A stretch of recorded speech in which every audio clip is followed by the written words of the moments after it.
who will be giving a message of welcoming. Please. Thanks a lot, Isabel. Good morning, Mexico. Good afternoon, Africa and Europe, if there is anybody from Europe in this seminar. And good evening, Asia. So I hope you and your loved ones are well and remaining positive despite the current situation. I mean, some of us are in countries where, you know, the curve is still steep.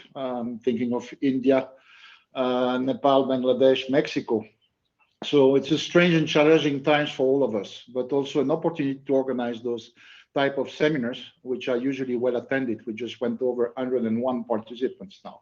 So the idea of organizing today's seminar came a few weeks ago after a webinar in which Tim Krupnik presented to a large crowd of USAID staff the achievements of the Cereal Assistance Initiative for South Asia, known as CISA. While knowing the CISA portfolio pretty well, I was nevertheless impressed by the 10+ years achievement as presented by Tim. And I believe I was not the only one. I think it was very well received by USAID as well. CISA birth was 11 years ago, before I joined CIMMYT, just before I joined CIMMYT. And its early childhood was not easy. It is co-funded by USAID and BMGF. And at that time, we had a 10 years vision, so a programmatic vision of 10 years. The initiative in phase 1 was led by IRI, and it was far from being a perfect phase 1. And at some moments, looked more like a battleground than a research initiative. To that point, end of phase 1, both founders, USAID and the Gates Foundation, were seriously envisaging cutting the funding and stop CISA. I was a young program director in CIMMYT at that time, and it was a bit of a stressful time. But there were important lessons learned, I think, even from phase 1, and they were instrumental in designing the phase 2. So the funders were convinced, and the leadership of the initiative at that time was handed over from IRI to CIMMYT.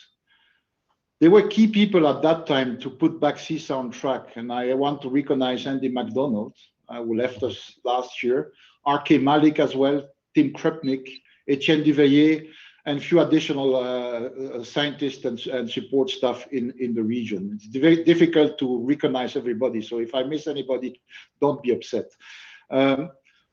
And soon also, I think, the recruitment of Cynthia Mattis, who gave a very professional twist from a project management perspective. And I think that did even inspire the way we are now running and managing projects in CIMMYT. I will not talk much longer. Tim has certainly more interesting things to say about CISA than me. My last comments are linked to the CGR current reform and the challenge to rethink the system. I believe CISA is a great example of integration at the regional level with clear impact at scale. So I hope that the excellent work done in South Asia over the last decade will help shaping some of the CGR big lifts in the near future, and that will not throw the baby with the bathwater in the CGR reform. Sorry, I have my dog. Somebody is ringing at the bell. That's the fun of. I just have 2 more points. Genevieve is taking the dogs outside, so I'm back. Sorry about that. We are ticking a few boxes when it comes to the CG reform. I think the initiative is a multi-center, multi-CG centers initiative. It involves IRI, IFPRI, and CIMMYT, and IRI was also involved in phase 1. It's a long-term programmatic vision over 3 countries, Nepal, India, and Bangladesh, but Pakistan was part of phase 1, and there were 4 countries. It's a very, very rich functioning partnership model with both public and private sector. It reached impact at scale, and that impact is well documented. It did generate a lot of scientific knowledge. If you look at the list of publications, 3 peer-reviewed publications, it's impressive. I think it's a proof of concept to show that long-term investments give much better return than fragmented smaller projects and short-term projects. And I believe the core investment was catalytic to additional investments. We can think of CCAF, we can think of SURFACY, we can think also of additional funding we are receiving from USAID country mission in Nepal and Bangladesh. And I think, last but not least, I think it's a good model for exploring new geographies and engaging CIMMYT, for example, in Southeast Asia, in which Tim is very much involved as well. So before I give the floor to Tim, I would like to give my sincere appreciation to the CIMMYT team in South Asia for the fantastic dedication and contribution of all over those years. I just want to mention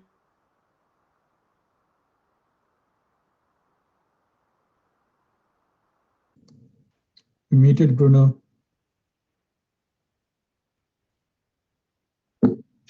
Somebody's muting me.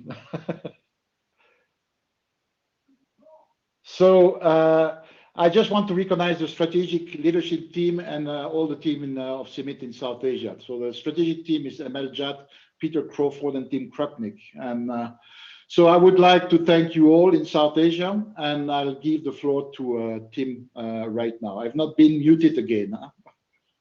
So Tim, thanks again for willing to present CISA to us today. Floor is yours, Tim. Thanks. It's my pleasure.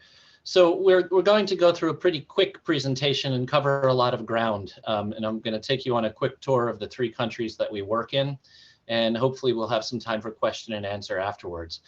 But before beginning, I want to echo what Bruno said, which is that CISA is, really the product of work by a huge number of people.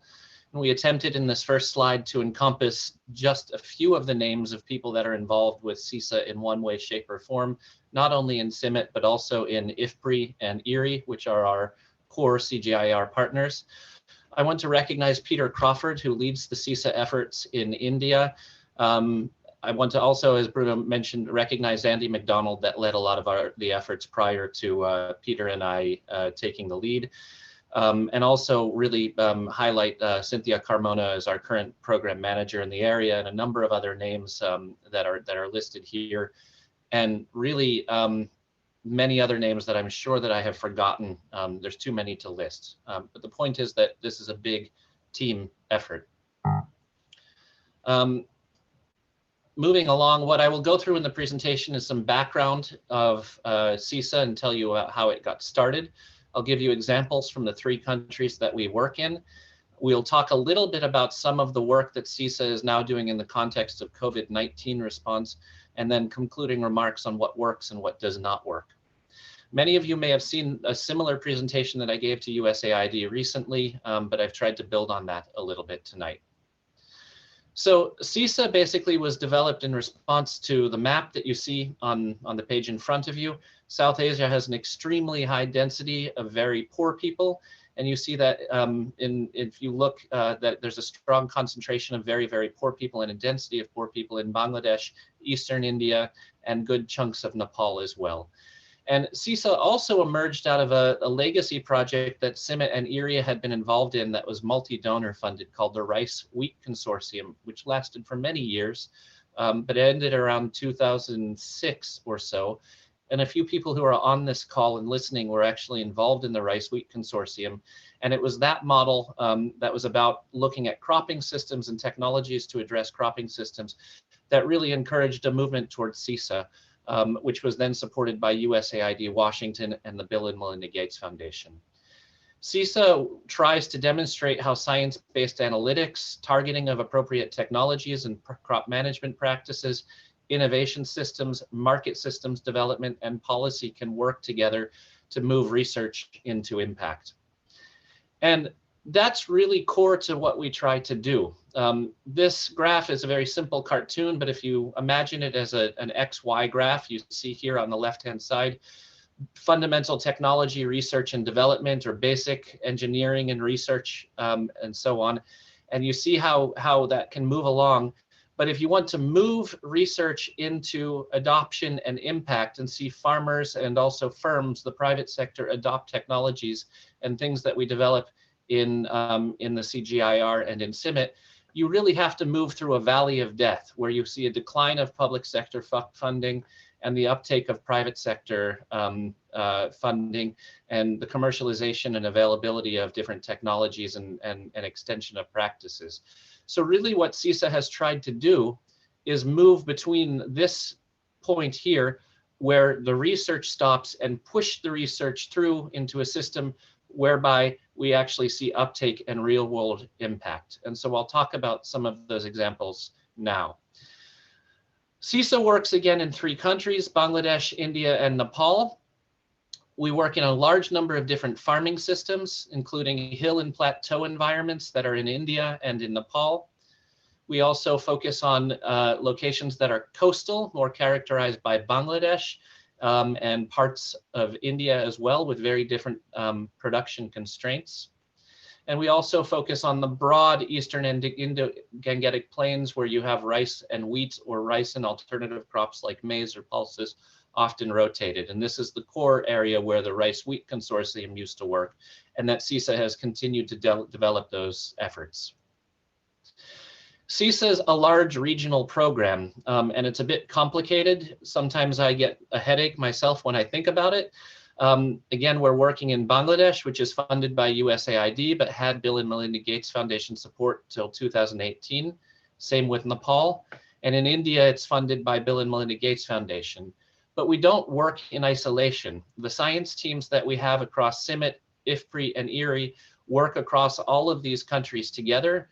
And there's a lot of learning.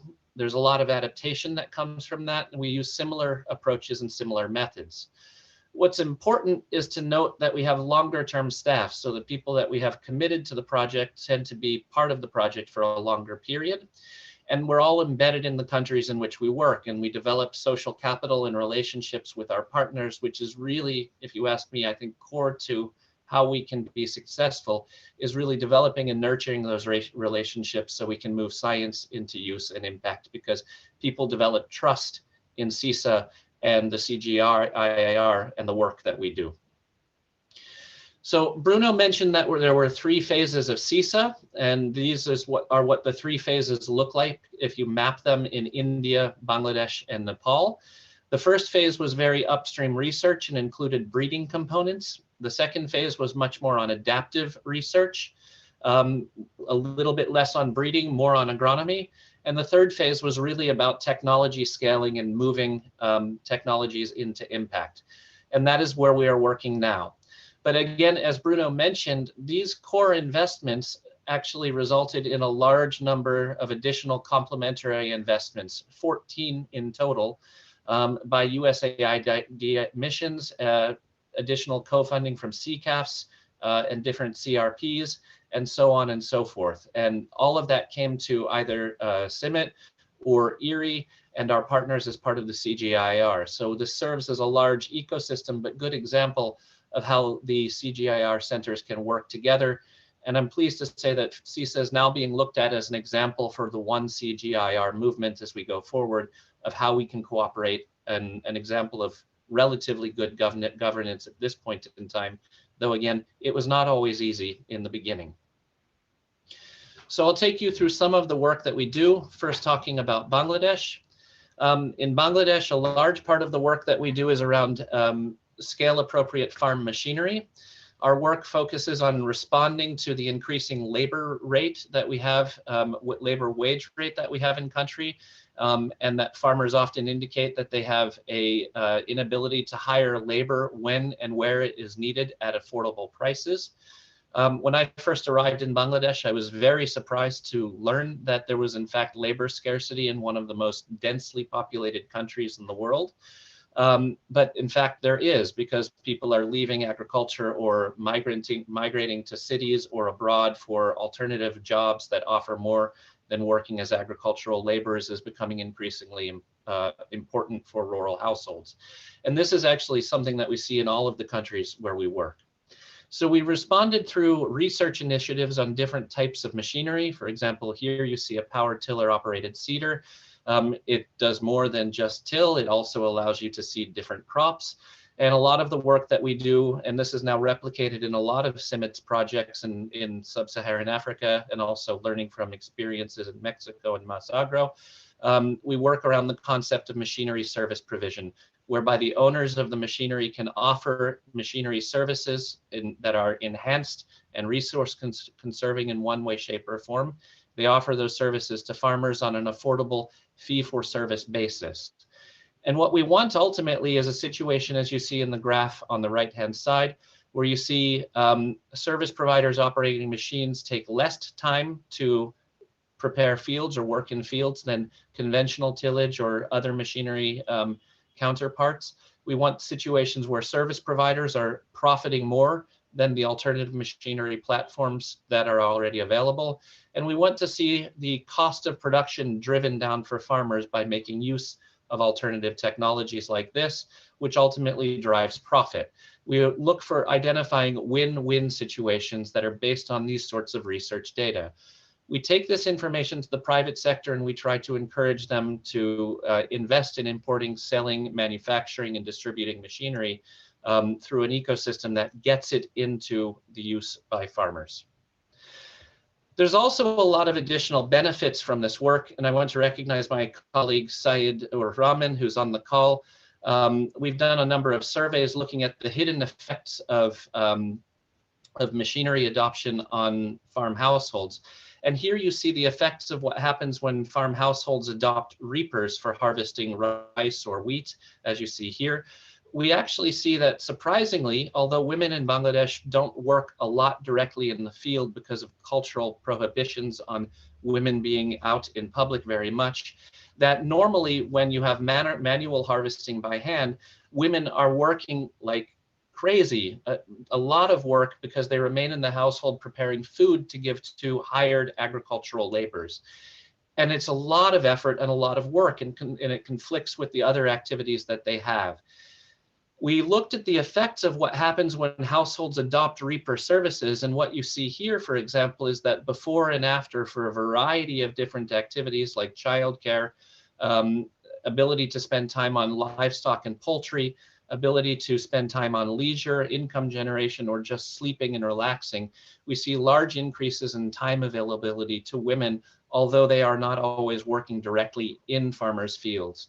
And so these are sort of evidence and information that's important for from the research standpoint for bringing back to why we do this work on scale-appropriate machinery. We also do work around science and scaling strategy. As I mentioned, our third phase and some of the work that we do is very much around developing and pushing the machinery out into use. Many of you are familiar with these Rogers diffusion or technology adoption curves, where you see that typically once you have about 15% of early adopters of a technology, you can see growth and movement of technologies on their own through commercial pathways and otherwise. Work in the Cereal Systems Initiative for South Asia Mechanization and Irrigation Project, which was a USAID Bangladesh mission co-investment to the CISA program, focused on this, and we actually targeted in different sub-districts across the country how many different types of machines, be they reapers or power tiller operated seeders, were needed to get out and be sold by the private sector until we hit this tipping point, as we call it, after which spontaneous adoption was anticipated to be taken up. And we actually made our work plans around this, and we developed, working together with a partner in this project called IDE, marketing targeting plans, joint venture agreements with companies to see that the technologies could actually be brought to this 15% point and then scaled afterwards. We've developed plans around technical support based upon the research work that we had done.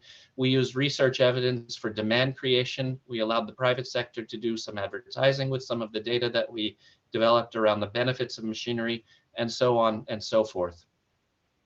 And if you look at the trajectory of what actually happened over the years in the project, and this is documented in a paper that was authored by Yele Van Loon in Mexico, and it's a good paper because it looks across different regions and the work that CIMMYT does in scale appropriate agricultural machinery, you see this kind of trend occurring where you do see uptake of machinery and you see this kind of S-curve occurring. So we deliberately planned around that kind of work. And what happens when you do that is that you see that you're able to focus your efforts in particular geographies. And for 3 scale appropriate types of machines that we worked on in the project, you can see, how over time, over a period of about 6 to 6 years, you see rapid growth in the markets and the concentrations of service providers, as you see in these dots on the maps here on the right-hand side, who are using the technologies. So again, you can use these approaches directly for getting your research work, your science, your evidence into scaling in terms of technologies. Overall, this project, the CISA-MI project, worked through a large market ecosystem and developed more than 3,000 service providers. Those service providers served more than 300,000 farmer clients.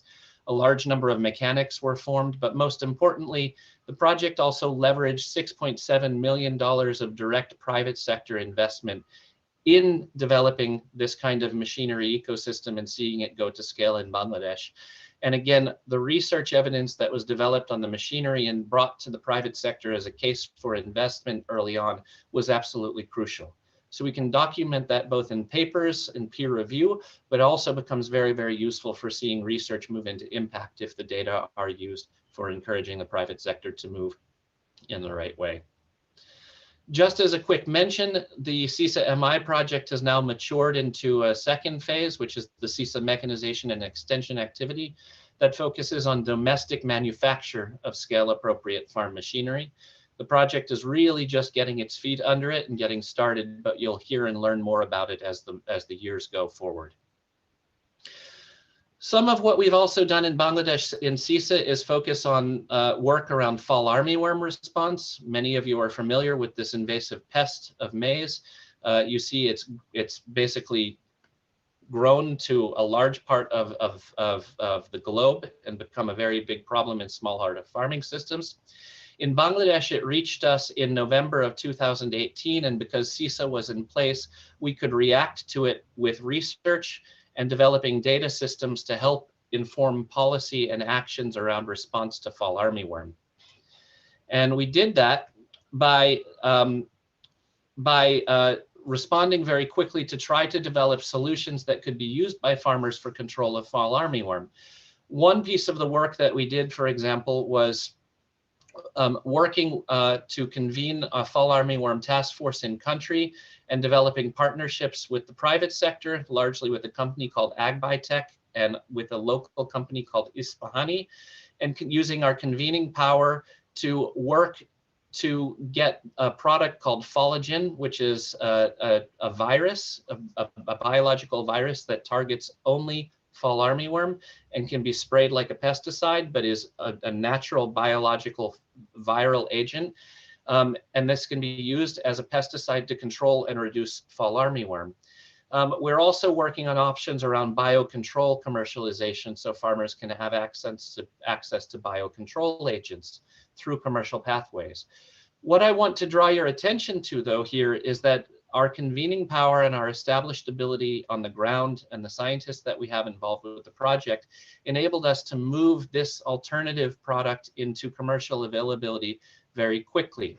Normally, it would take 20 to 26 months of time for a new pesticide to be registered. But because this was a biological pesticide with extremely low risk of non-target effects and environmental effects, and because we were able to push through our partnership with the public sector and through policy, we were able to reduce the time that it was required to register this product to 8 months, and is now becoming commercially available to farmers. And we are again working through plans to see that moved forward so farmers can actually make use of Folagen in their maize crops. We've also done work on tracking and monitoring of fall armyworm. I'm not sure if he's listening, but a colleague named Mutasimbila led efforts where we partnered closely with the Department of Agricultural Extension, and we developed a large-scale monitoring system where we developed a dashboard and digital collection of data on fall armyworm population counts and feeding damage across key maize-growing parts of the country. These data were made available on a public platform, and Extension could access them and work with them at any time. And taking all of these things together, we were able to influence the way that Extension thought and worked around fall armyworm management in the last season. An example of some of the additional work that we've done through the project on fall armyworm and additional investments, I should say this was an additional investment to CISA that came from Michigan State University at the request of USAID. We also did trainings of the private sector. We trained 1,755 agricultural input dealers on fall armyworm integrated pest management. They in turn advised more than 50,000 farmers. 254 extension agents were intensively trained on fall armyworm management and going through the groups that they work in throughout the country. Fall armyworm IPM advice reached more than 74,000 farmers. And most importantly is that these extension agents advised farmers to not apply insecticides 3 times more frequently than they did advise farmers to apply insecticides against fall armyworm. And that's exactly what we want. They used the data that I showed you on the last slide and the monitoring data that was available to assess the need to apply pesticides, and they used the data and evidence to tailor the way in which they informed farmers on the use for pesticides. And we were able to see a reduction in pesticide load compared to what may have happened if advice and training had never been there in the first place. So we see that as a really large benefit of the project, and we see that as a large benefit of the work that we're able to do in terms of our science convening power and partner convening power, and again, training based upon science data and evidence. We've also done some work on wheat blast disease and early warning systems, and while I can take a break on talking, I want to play a short video about some of the work that we've done on developing early warning systems for wheat blast disease.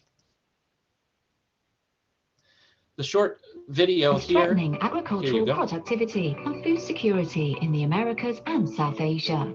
First identified in Brazil in 1984, it spread to Bangladesh in 2016, prompting the government to request scientists for an early warning system. Blast affected 25 to 30% of wheat and can reduce production by 85 million tons. This is equivalent to $13 million in lost farmers' profits during outbreaks. How does wheat blast spread? Blast can spread through infected seed, but most infection results from airborne spores spread by the wind. These spores are then deposited on leaves and wheat heads. Foggy weather or rainfall can also cause infectious spores to fall from the atmosphere and infect wheat. A new digital early warning system can help extension officers and farmers get ahead. 3-hourly numerical weather forecasts supplied by BMD drive a disease model developed by CIMMYT and Embrapa. Weather forecast grids are integrated with spore population growth simulations and generate location-specific 5-day warnings of blast outbreak risks. The system is being rolled out across Bangladesh and Brazil to deliver real-time disease updates to extension workers and smallholder farmers via text and email. For more information, visit beattheblastews.net. So that gives you a little bit of sense of some of the work that we've also started to do, branching out into climate services. And the work that I just showed you was made possible because we developed partnerships with the Bangladesh Meteorological Department, and also because we have strong partnerships with the Extension Department in Bangladesh. And we also reached out and worked very closely with researchers in Brazil who had developed a wheat blast model that we were able to essentially transplant to the region, validate and test through field testing, and that was endorsed by our governmental partners last December for use. We have some similar products in place also that we've developed recently on climate services, and those include a system that we call activiti. The system also relies on getting information from the Meteorological Service and numerical weather model outputs.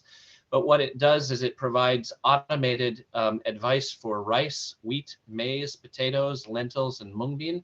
And the advice that it provides is tailored to the phenology of that crop and what the crop might need in response to temperature stresses and drought stresses and precipitation, excess precipitation stresses and need for irrigation and so on and so forth.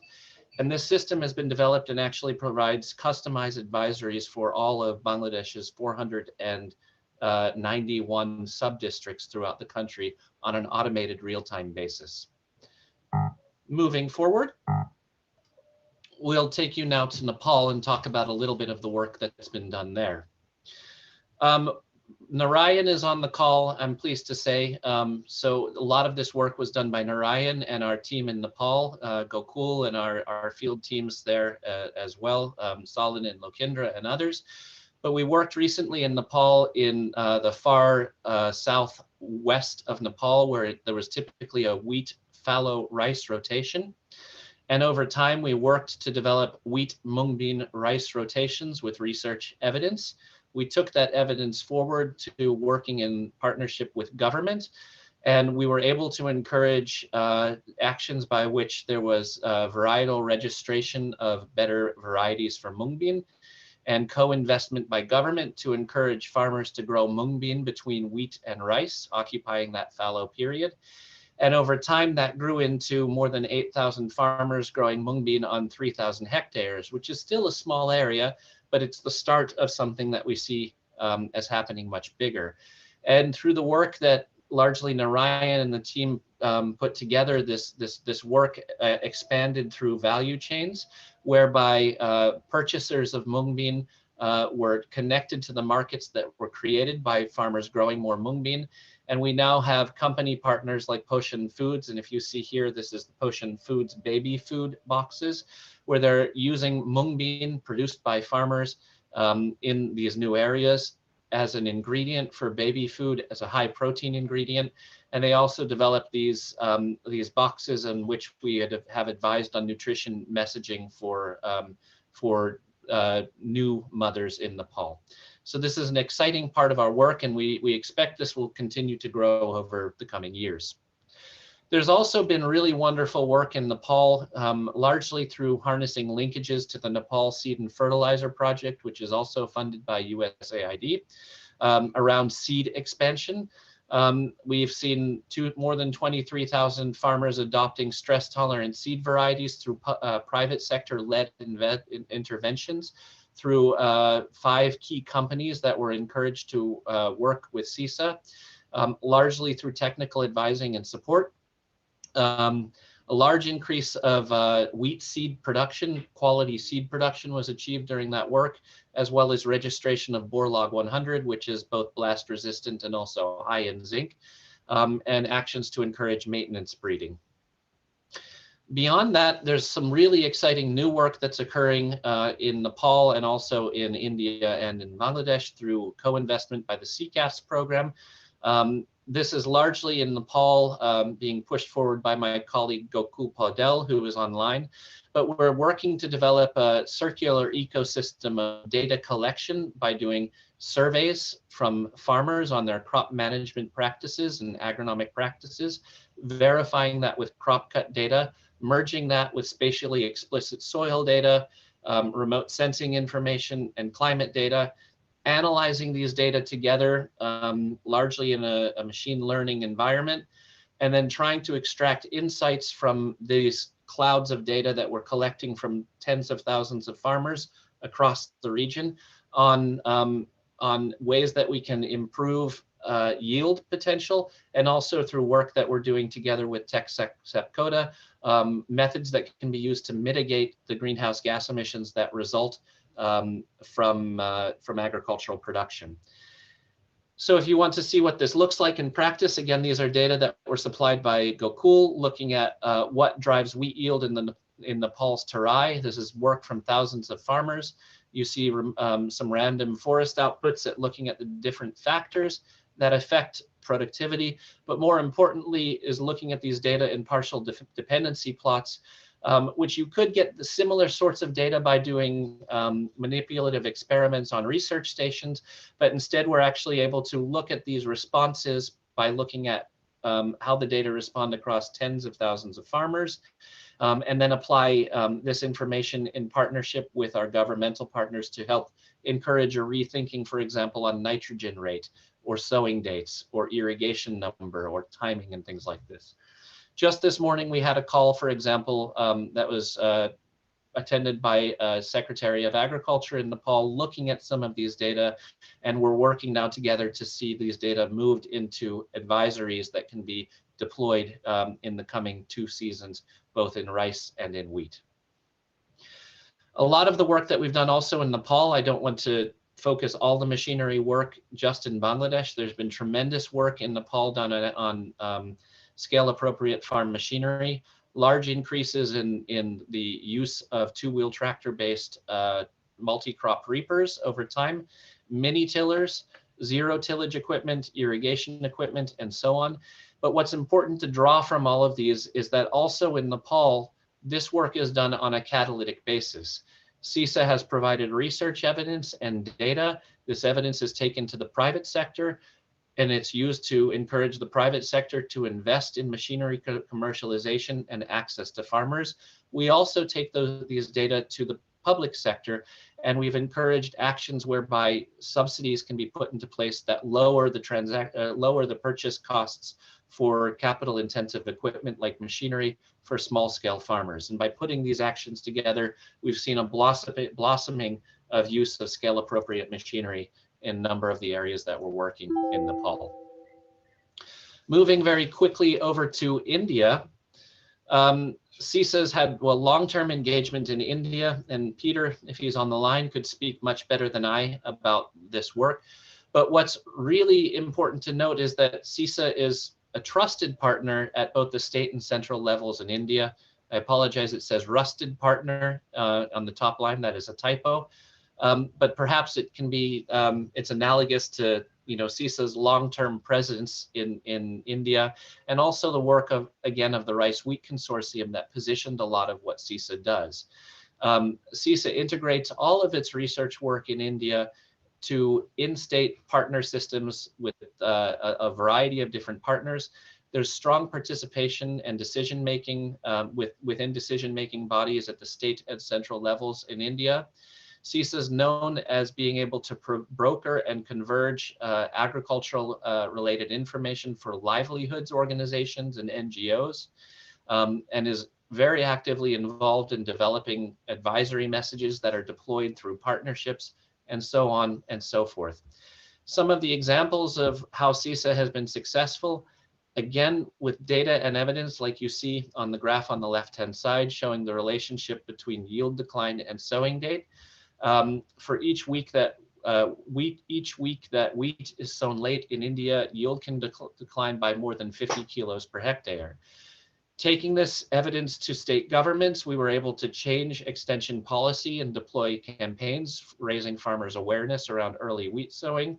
And there's now more than 250,000 hectares of wheat on which wheat is sown earlier, which has knock-on effects in terms of improving yield, but also fertilizer and water recovery without farmers having to invest, just by making that small change of sowing on time. There's also been work on laser land levelers. ML-JAT is listening to the call, and there's been work by a number of people on the call on laser land levelers in India. Again, this is a technology that came out of the Rice Wheat Consortium, but was championed by CISA, and also other efforts that occurred with CIMMYT projects in Nepal.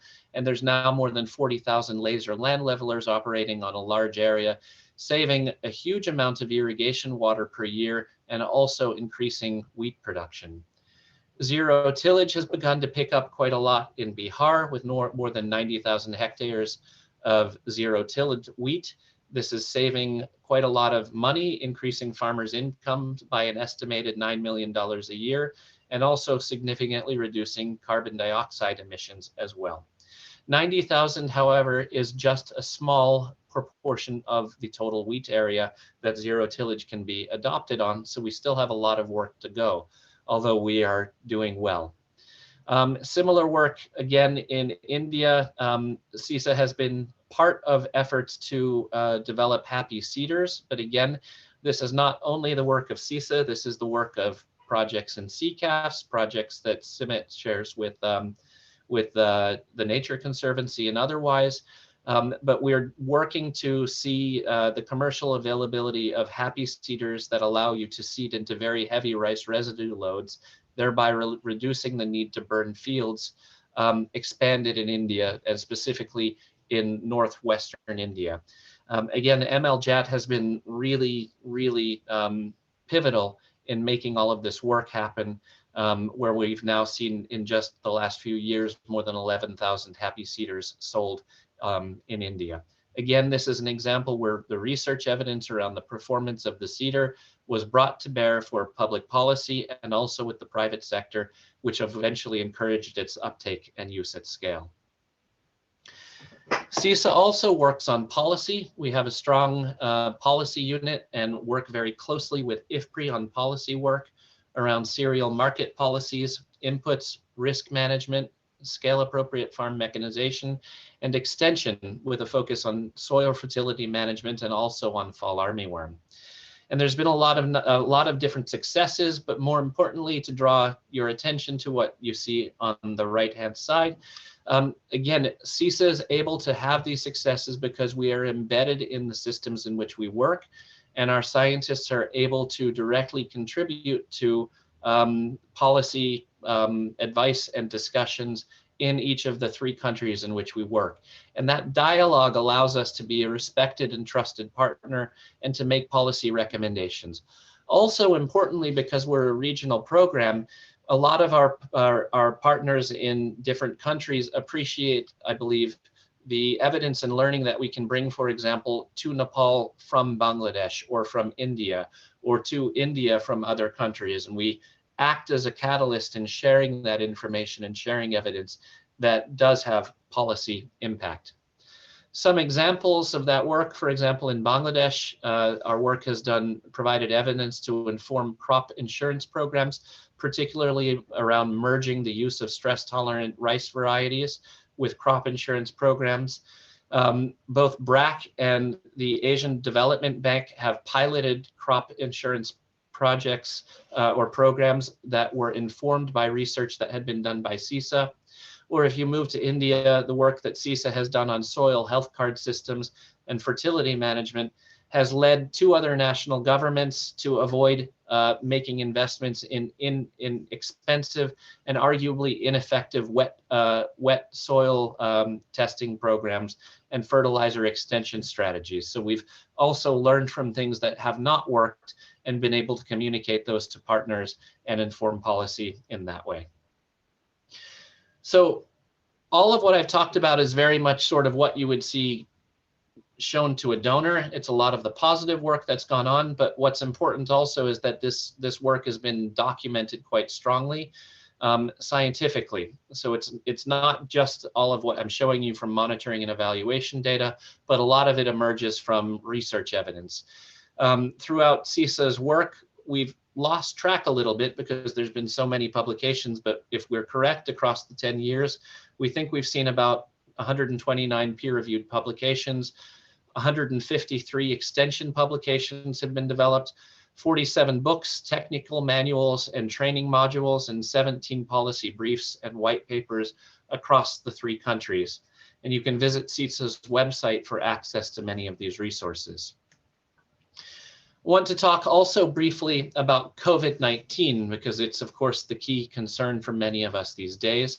CISA has started work in each of the countries that we work in to help rebound agricultural systems from the impact of COVID-19. That started by doing rapid assessments and looking at data and evidence that was emerging on the effect of COVID-19 on food systems. Some of what we know is that the harvest of the rabi crop was certainly affected in different countries as a result of movement restrictions and fears of infection by agricultural laborers. This also opened up opportunities for scale-appropriate harvesting machinery. There have been large losses of perishables. The extreme poor and urban poor in particular, who are not producers of food but are actually consumers of food, have been particularly hard hit because there's been large price increases. There's concerns in countries reliant on imports of inputs like fertilizer in Nepal or seed, for example. In Bangladesh, a lot of hybrid seed is actually imported from India, especially for maize. There are concerns that trade restrictions could start to have an effect if the current situation continues. And this has a knock-on effect throughout the agricultural and also food systems, with closures of restaurants, markets, reduced employment in service industries like hotels, so on and so forth. And we're really not sure how long this will occur. All of the countries in the region are still on the steep part of a curve, and the infection rates is really increasing. So there's a lot of concerns, particularly also for the coming Kharif rice season crop. Some of how we've helped respond varies in the different countries in which we work. In Bangladesh, we have been involved in high-level advising to the Ministry of Agriculture on COVID response, but we do this as a group, along with other CGIAR centers based in Bangladesh, including World Fish, IRRI, and IFPRI. But we're also working closely with FAO and World Food Program and being involved in dialogues around appropriate COVID-19 response. The CISA-MEA project has responded strongly with job creation opportunities. As you see here on the right-hand side, the use of small combine harvesters have become really important for getting the rice crop out of the field on time in the context of reduced labor availability because of fear and social distancing and so on and so forth. So the project helped facilitate the purchase of 57 new combines, and that service providers then operated for emergency rice harvesting. In Bangladesh, we've also started work on developing social safe distancing for mobile mechanic services. In India, there's been a lot of work with government to assure harvesting and planting through linkages to the service providers that were developed, particularly in the state of Bihar. In Nepal, my colleagues, many of whom should be on the call, have developed mass media campaigns blasting information on COVID alongside information on crop management practices appropriate for the rice season and the end of the wheat season. So we are reaching people with this kind of information. And also in Nepal, we're currently involved in working with the USAID mission on co-designing a COVID-19 appropriate response project, which will be a new investment in the CISA program, if you will, looking at mechanization for employment generation for returned migrants to Nepal, and also looking at irrigation opportunities in areas where we anticipate that COVID is going to have a large impact. Okay, so those are all the good news messages. I want to also give a little bit of time before we go into question and answer on really from an internal CIMMYT perspective, what we have learned working on CISA. Again, a lot of what I've shown you is all of the good news, all of the things that have worked relatively well, the success stories, examples, and so on. But it's not always been a clean or easy road. I think as Bruno alluded to in the beginning of the project, we had a lot of challenges that had to be worked through with CIMMYT's leadership, and I think really due to the charisma and good nature of a lot of scientists involved in CISA, we were able to see the process through. But it's not always been easy. And there's a lot of learning that can occur from the work that has been done that is relevant for other regional multi-CGIAR programs, and also as we move into the one CGIAR age, if you will, as we move out of the CRPs. So some of the things that we reflected on and that seemed to work well, and I want to recognize Peter Crawford, who helped me with this slide. We thought through some of these issues. What works well is that moving research into impact has to be done through having a long-term presence. We could not have achieved any of the work that I just discussed if CISA had been only a 3-year project. It was important that it was a multi-phase project, but there was an early on intention by our donors to make it a longer project of at least 10 years. And with extensions that are occurring, it may go a little bit longer than that as well. We've had embedded relationships and coordinated teams of very committed scientists working in each of the countries that we've worked on. And over time, those teams of scientists have worked very, very closely to develop trust, not only amongst ourselves, which is absolutely important, but also amongst our partners, and working to make sure that we understand that we're working not just to do research for the sake of publishing papers, which we also want, but that we're really aiming at moving the research into real world impact, and that is a part of our KPIs. We also have learned that what works really well is rapidly adapting to new opportunities that emerge. For example, we never anticipated working on wheat blast until it suddenly arrived in Bangladesh. The same can be said for fall armyworm.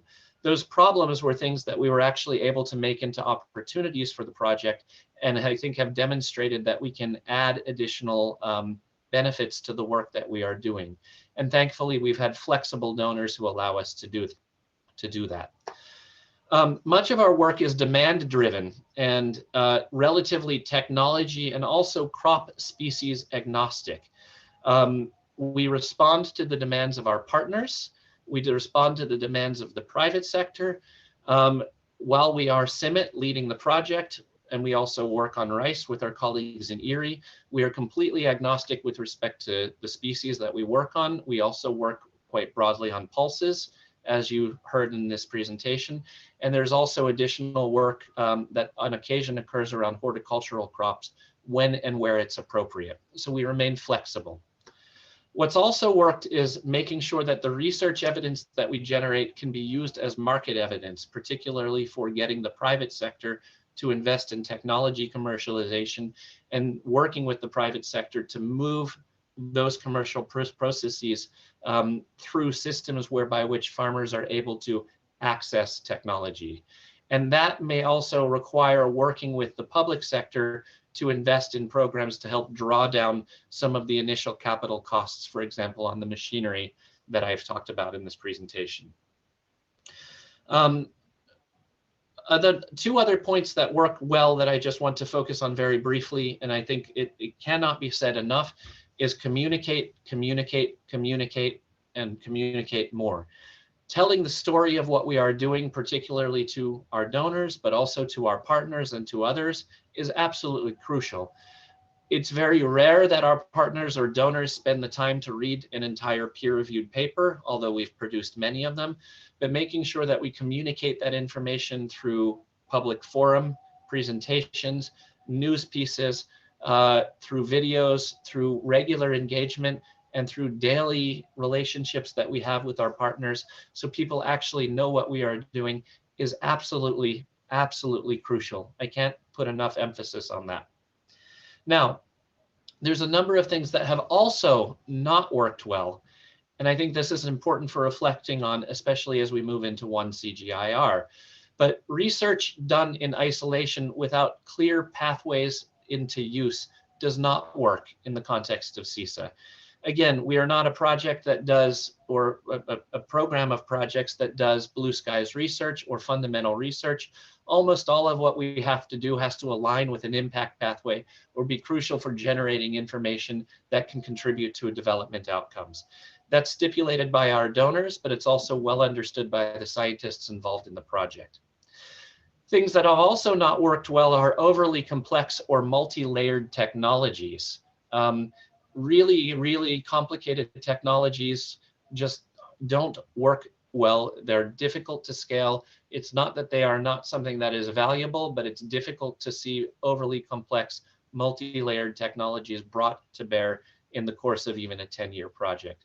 So a lot of what we have done is worked on things that we know could be successful. And we don't see shame in saying that, but we work on things that there's data and evidence for being potentially transformative, and picking those things that we know are most promising and best bets for research into development. You'll see a word here I've used as grafting, just in the same way that you would take good rootstock in an orchard and apply a new fruit that you want to graft together and get the benefit of the rootstock. We have actually strategically worked on grafting a lot of the technologies that we have onto existing platforms that we see in the region. For example, the work in Nepal around two-wheel tractor-based attachable reapers has also been common in Nepal. That is grafted upon the wide-scale availability of two-wheel tractors that are not typically used for harvesting, but can actually be made compatible for harvesting if new equipment is attached to the front of the tractors. So taking the opportunity of machinery that's already available, putting that together is really crucial as a scaling concept and also as a tactic. Things that don't work well is not lining up institutional partnerships with clear pathways of an understanding of a pathway to impact. As Bruno alluded to early on in the project, it took a long time, I'll be honest, for CIMMYT, IRRI, and IFPRI to understand each other. Dialogue, communicating, making sure that all of your partners understand where you are trying to go in terms of a long-term vision is absolutely key. And that can be very painful, especially if you're impatient. But it takes the time and the energy to put in to really try to work together and to understand how to work together. Things that also don't work well are not understanding critical constraints, including policy, before you develop new activities or work plans or work streams, or even before you write a new project. Really understanding what are the key market and policy and farmer adoption constraints are crucial when you want to develop a successful scaling effort, and really trying to focus on the evidence around the constraints rather than what you might specifically perceive as being the problem is actually really crucial. Other things that don't work, of course, are poor project governance or institutional budgeting or siloed activities. I think what has worked well since CISA has become much more functional over time is that CIMMYT, IFPRI, and IRRI communicate a lot. And we have semi-regular management committee meetings and a lot of informal engagements and speaking to each other on often a very daily basis, even though we're fragmented into different countries and different locations. Last but not least, and this doesn't work well for CISA, but doesn't also work well for projects generally, and certainly not long-term investments, but rigidly adhering to a project design, what is written down in the beginning of a project, and not being flexible and being able to evolve and change over time does not work well. And thankfully, again, I want to recognize USAID and the Gates Foundation for being very flexible with CISA and allowing us to learn. This is certainly something that's going to be crucial as we move into one CGIAR and work together in the future. With that, I'm going to stop speaking and we can take some questions if there are any. Thank you. Thank you, Tim. Thank you very much. There are a few questions. So we will start with the first one. Has CISA had success with regional India, Nepal, Bangladesh policy harmonization that has fostered cross-border technology development and commercialization? That's a great question. And there has not yet been a success across all three countries, I think. But there has been influence across all three countries. Some examples of how we have done that, for example, are there's a body called SARC, or the South Asian Agricultural Research Center, that works towards policy harmonization. And we quite regularly interact with that body and share information with that body. So again, it's not necessarily our direct effort at doing that harmonization process, but instead providing information and evidence to the correct partner who can do work such as that. Some examples, though, where information sharing on a policy level has been crucially important include learnings around fall armyworm, for example. Regional sharing of information around fall armyworm has been really crucial. I think I mentioned also on an earlier slide that we have work ongoing in Nepal around seed systems that's been led by our colleagues in IFPRI, that is based upon learnings from seed systems and private sector seed system development in India, and work to link seed companies in Nepal with seed companies in India and supportive policy as a function of that. But we don't, in that example, have a tri-linkage across the countries. And that may not always be appropriate in all cases. I think, despite that countries may not always get along well, there's a fluid border before the lockdowns, and quite an ability to work across India and Nepal, for example. Those are just a few of the specific examples in those areas. Other things that I think are perhaps worth mentioning also on the policy front is dialogue around soil fertility management. It again has not resulted in an overall cross-regional formal policy, but we have worked, for example, to have dialogues, workshops, and information sharing around unbalanced fertilizer use, where we convene partners from India, Nepal, and Bangladesh We've also included partners from Sri Lanka in that and shared information. And I think by that sharing of information, it has helped in some cases, and there's evidence of this, for example, as mentioned on a few slides, that have prevented particular countries from going down a path that may not be the best from a policy angle or from an extension angle based upon learnings from other countries. I hope I answered a bit of that question. Thank you, Tim. Yes, we understand that you will have another meeting. Do you still have time for one more question, or? Sure. Sure. Okay. Thank you. Also, we can share because there are so many questions and comments, so we can share them with you, and we can post it the answers in the CIMMYT intranet. That could be also another suggestion. Yes, that's fine. Okay. So let me check here. We have one more question. And I'm not sure. Also, we have if Peter is also on the call, I want to put you on the spot. Or there are. It's not, again, CISA is not just me presenting, but CISA is the product of a giant team effort, and a number of my colleagues that work in CISA are also online. So if I fail to completely answer a question, I'd love to ask my colleagues to jump in, because our strength is as a team, basically. Thank you. There is one more question here. Very nice presentation. Could you, okay, CISA is a great project. Okay. Sorry, there are so many questions here.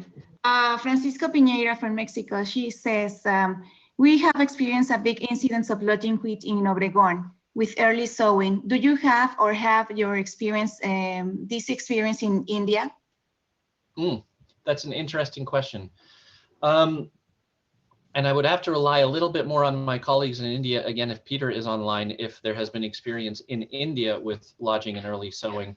In Bangladesh and or Nepal, I can actually say that there's less of an incidence of lodging.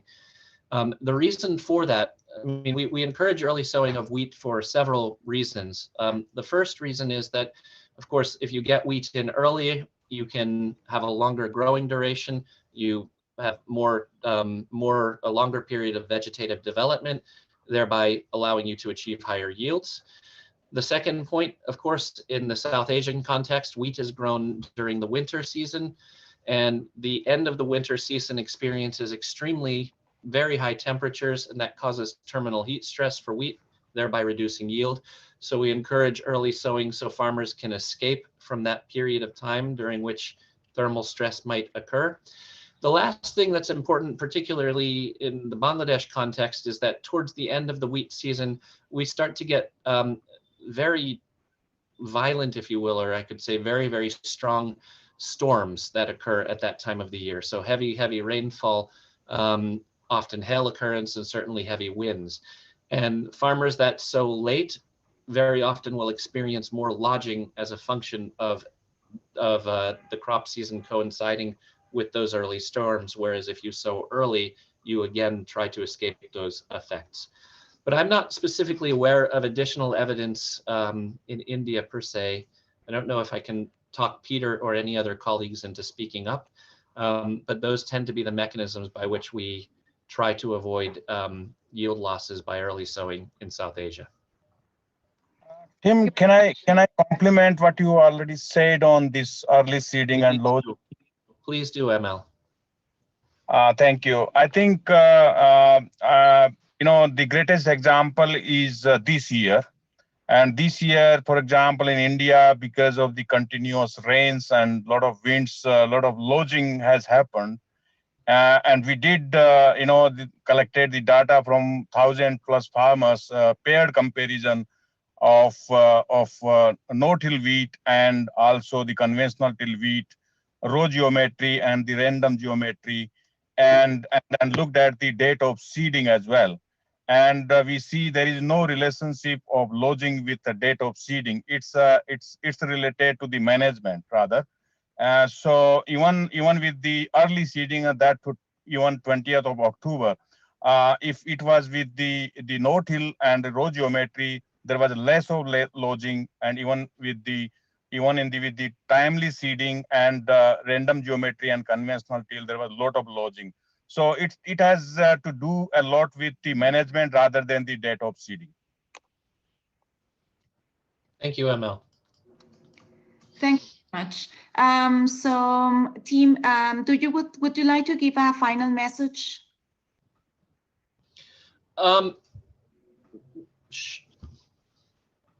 I should have a snappy answer for that. No, I think more than anything, thank you. I just actually had a look of the number of people who participated in the call. I want to say thanks to everybody for listening in. I see the names of a lot of familiar people.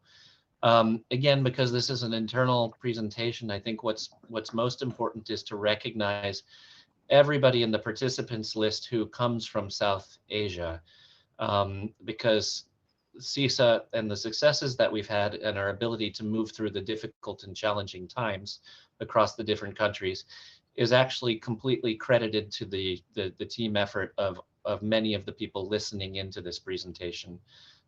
It's difficult for myself or others to claim credit for that, but it's really due to the strength of our team that we've been able to do this work. I think as we move forward, again, there's a lot of talk about moving into one CGIAR. CISA, I think, is a very good example of how to try to do cross-CGIAR efforts in demand-driven, integrated regional projects that work across a variety of different topics. And so there's a lot to learn from that process. And I hope also as we move into the one CGIAR experience that we're leveraging the insights and learnings from the scientists who are involved in CISA, but also moving beyond the sort of IRS scientists involved, but also listening to our colleagues. Many of those on the call are local research scientists and local staff who have been crucial in all of this effort. And they also have very, very valuable insights that I think can contribute to how we move forward and try to do good governance as we cooperate with other CG centers in the future. Thank you very much, Tim. We had very good comments in the chat, so we are going to share this information with you, and also some questions that were not couldn't be attended because of lack of time.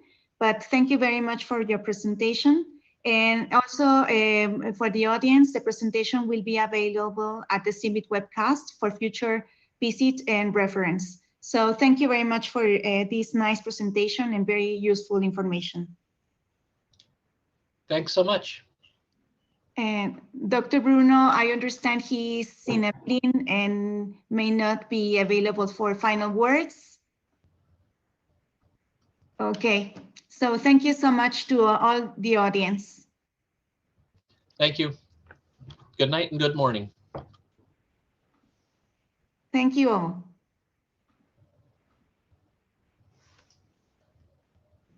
Thank you.